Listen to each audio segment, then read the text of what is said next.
বরবটির এই রান্নাটা থাকলে আপনিও এক থালা ভাত খেয়ে ফেলবেন। যাবে কষা মাছ মাংসের স্বাদকেও হার মানাবে বরবটির নিরামিষ এই রেসিপি।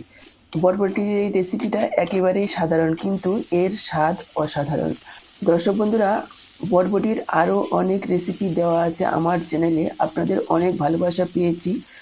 আজকে আবারও হাজির হয়েছি দুর্দান্ত স্বাদের একটা বরবটির রেসিপি নিয়ে। তো চলুন দেরি না করে রেসিপিটা দেখে নেওয়া যাক। নমস্কার বন্ধুরা, আহারে বাহার রান্নাঘরে আপনাদের সবাইকে অনেক অনেক স্বাগত জানিয়ে শুরু করছি আজকের এই দুর্দান্ত স্বাদের বরবটির রেসিপি। বরবটির রেসিপিটি তৈরি করার জন্য দেখুন আমি এখানে এক মুঠো বরবটি নিয়েছি, ওয়েট 400 গ্রাম। এবার বরবটিগুলোকে কেটে নিচ্ছি। বরবটিগুলোকে কেটে নেওয়ার জন্য খুব সহজেই দেখুন এভাবে গুছিয়ে নিতে হবে, তাহলে খুব সহজেই আর অল্প সময়ে কেটে নেওয়া যাবে। প্রথমে এভাবে গুছিয়ে নিয়ে গোড়াগুলো এভাবে কেটে ফেলে দিতে হবে। তারপর এভাবে 1.5 থেকে 2 ইঞ্চি অন্তর অন্তর লম্বা করে কেটে নিতে হবে। মাঝখানে 2-1টা একটু বাদ পড়লে এভাবে কেটে ফেলে দিতে হবে। আর এভাবেই পুরো বরবটিগুলোকে আমাদের কেটে নিতে হবে। বরবটিগুলো কাটার আগেই আমি দুবার ভালোভাবে ধুয়ে নিয়েছি। দেখুন পুরো বরবটিগুলো আমার কাটা হয়ে গেছে। এবার আরও একবার ভালোভাবে ধুয়ে নিয়ে এসেছি।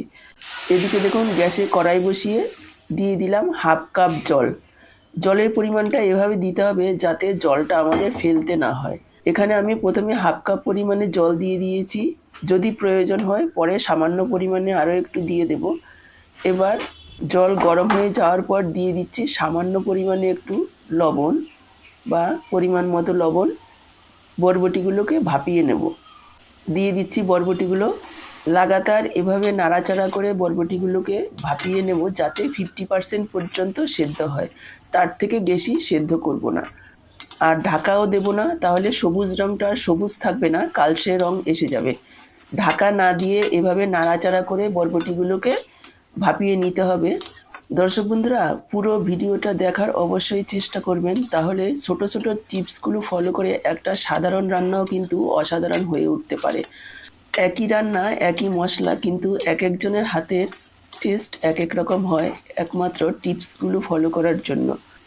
আজকের পুরো ভিডিওটা দেখে যদি আপনাদের একটু ভালো লেগে থাকে, নিচে লাইক বাটন আছে, অবশ্যই প্রেস করে দেওয়ার অনুরোধ রইল। আর আপনি নতুন বন্ধু হয়ে থাকলে চ্যানেলটাকে সাবস্ক্রাইব করে সাথেই থাকবেন, বেল বাটনটা অল করে দেবেন, তাহলে আমার দেওয়া এরকমই ঘরোয়া দারুণ টেস্টি রেসিপিগুলো সবার আগে আপনাদের কাছে পৌঁছে যাবে।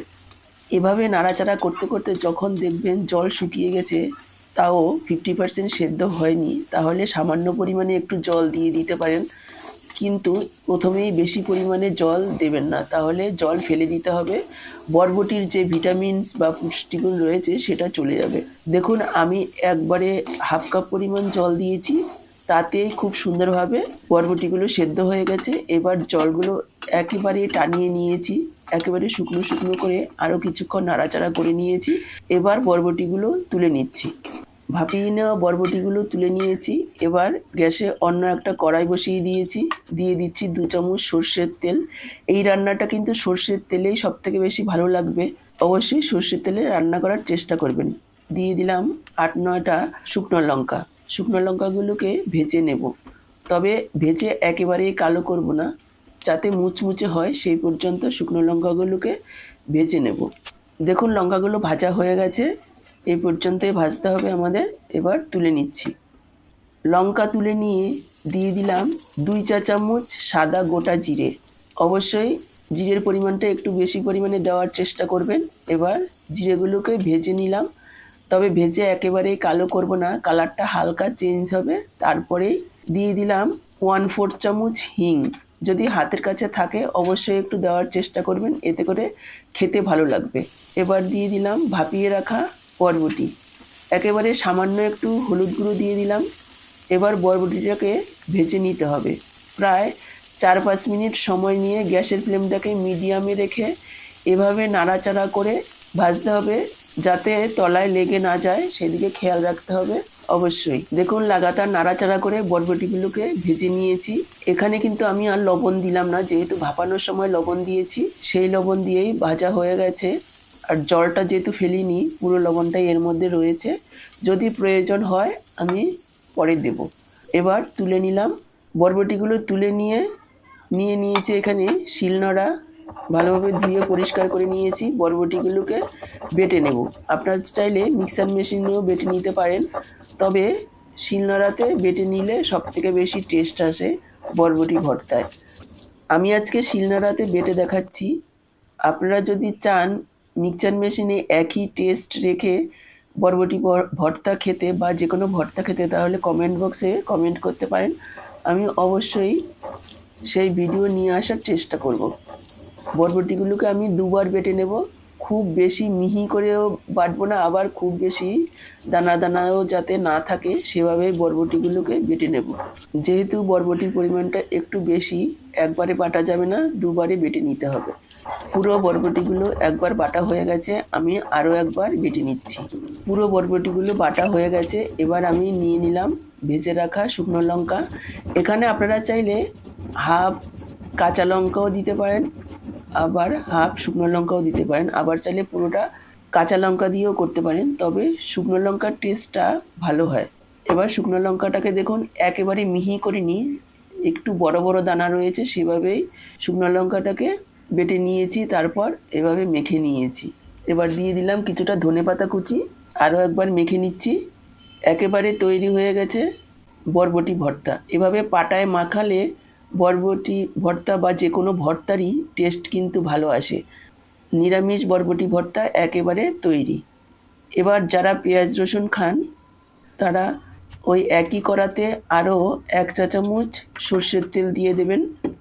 তারপর দিয়ে দিচ্ছি রসুন কুচি। আমি এখানে একটা গোটা রসুন একটু এভাবে আধা আধা করে থেতো করে নিয়েছি, কুচানো না, কিন্তু একটু থেতো করে দিয়েছি।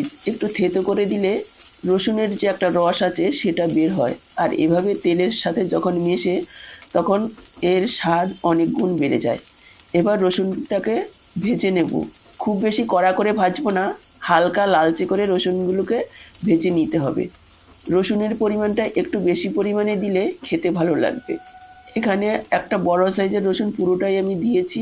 দেখুন রসুনগুলোকে হালকা ভাজা হয়ে গেছে। এবার দিয়ে দিলাম পেঁয়াজ কুচি। পেঁয়াজটাকেও খুব ছোট করেই কুচোনোর চেষ্টা করবেন। পেঁয়াজটাকেও হালকা ভাজবো, খুব বেশি লালচে করে ভাজবো না, যাতে হালকা একটু রং ধরে সেই পর্যন্ত পেঁয়াজটাকে ভেজে নিতে হবে। দিয়ে দিচ্ছি সামান্য পরিমাণে একটু লবণ, তাহলে পেঁয়াজটা নরম হয়ে তাড়াতাড়ি ভাজা হয়ে যাবে। দেখুন পেঁয়াজটাকে এই পর্যন্তই ভাজতে হবে, এর থেকে বেশি ভাজার প্রয়োজন নেই। একটু ক্রাঞ্চিনেস থাকবে, যেটা মুখে পড়লে খেতে ভালো লাগবে। এখানে আমি দিয়ে দিচ্ছি সামান্য পরিমাণে একটু কাশ্মীরি লাল লঙ্কার গুঁড়ো, কালারটাকে সুন্দর করার জন্য। এটা অপশনাল, আপনাদের দেওয়ার প্রয়োজন নেই, এতে কোনো ঝাল হবে না। আর ভর্তা কিন্তু একটু ঝাল ঝাল হলেই খেতে বেশি ভালো লাগবে, তাও ঝালটা আপনারা নিজেদের পরিমাণ বুঝে দেবেন।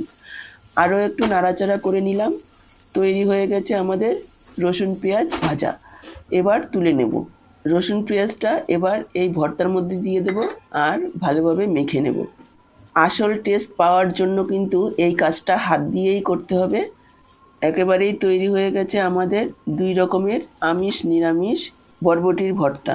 আপনাদের পুরো ভিডিওটা দেখে কেমন লাগলো কমেন্ট বক্সে জানাতে একেবারে ভুলবেন না। ভালো লেগে থাকলে লাইক, শেয়ার আর সাবস্ক্রাইব করে সাথেই থাকবেন।